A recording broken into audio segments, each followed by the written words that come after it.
So today I'm going to read a story called Not Quite Narwhal by Jessie Sima. Sima? This is my daughter's current favorite book. It actually makes me think of Brielle and Tariana and Promise and Neimani because I know you guys really loved unicorns a lot. So I hope you enjoy the story called Not Quite Narwhal. And when you're done, I'd love for you to comment and tell me what you think the main idea or lesson of this story is. Not Quite Narwhal.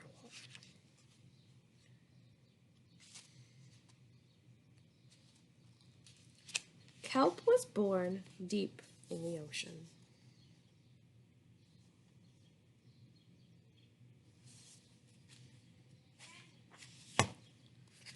He knew early on he was different from the other narwhals.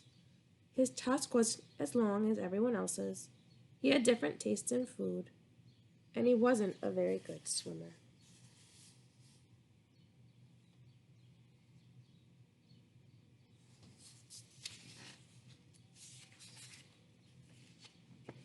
But his friends didn't seem to mind, so Kelp decided he wouldn't either.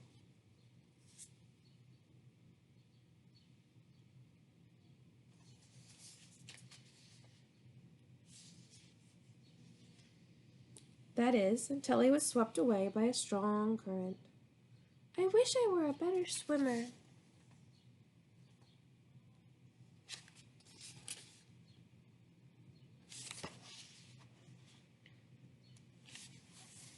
Kelp found himself on the surface closer to land than he'd ever been before. High up on a cliff, he spotted a mysterious, sparkling creature. It looked so familiar. It looked like Kelp.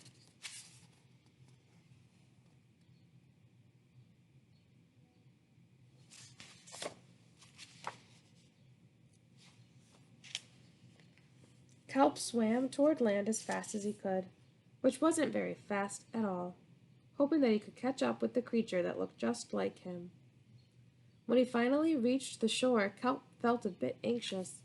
He had never left the ocean. He was nervous about walking for the first time, but the land creatures made it look easy.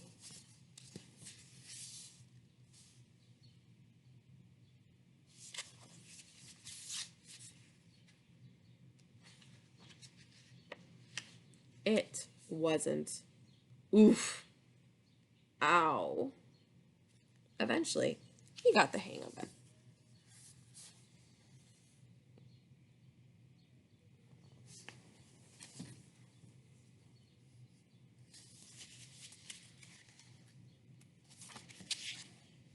Everything on land was strange and beautiful, but also kind of scary. Cal began to think he might never find the creature that looked just like him. But as he stumbled out of the forest,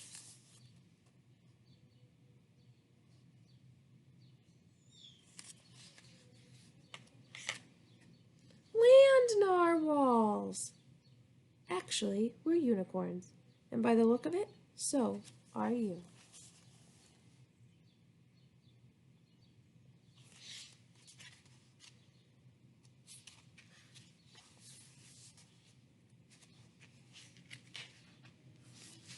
Kelp had never heard of unicorns before. They taught him all sorts of new things about his tusk. We call them horns. Wow! They introduced him to unicorn delicacies. Unicorn. And they showed him how to gallop. There was no doubt that Kelp was, in fact, a unicorn. He was having so much fun that he didn't want to leave.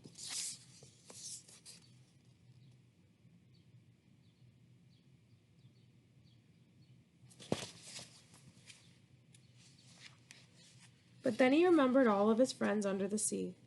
Kelp missed them terribly, so he said goodbye to the unicorns and returned to the ocean. Come back soon.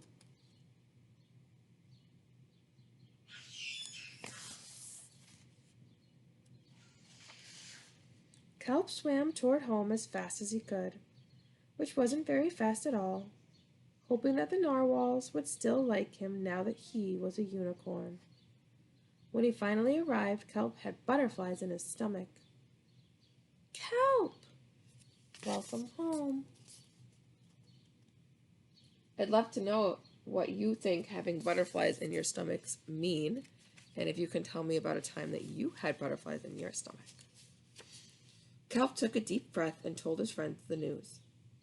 They took it quite well. It turns out I'm not a narwhal. Of course you aren't.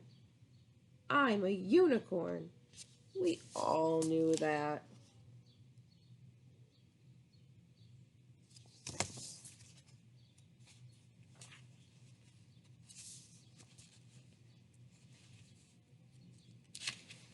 Kelp was happy to be home, but now that he had experienced life on land with the unicorns, he couldn't seem to forget them.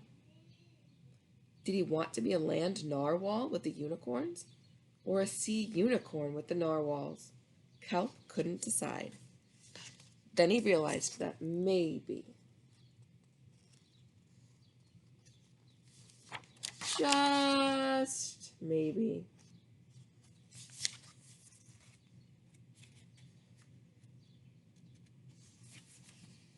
he didn't have to choose.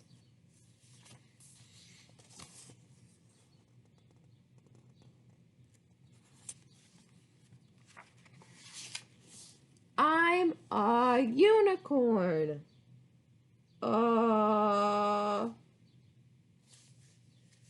So, what is the lesson of the story, the moral, the main idea? And tell me about a time that you had butterflies in your stomach.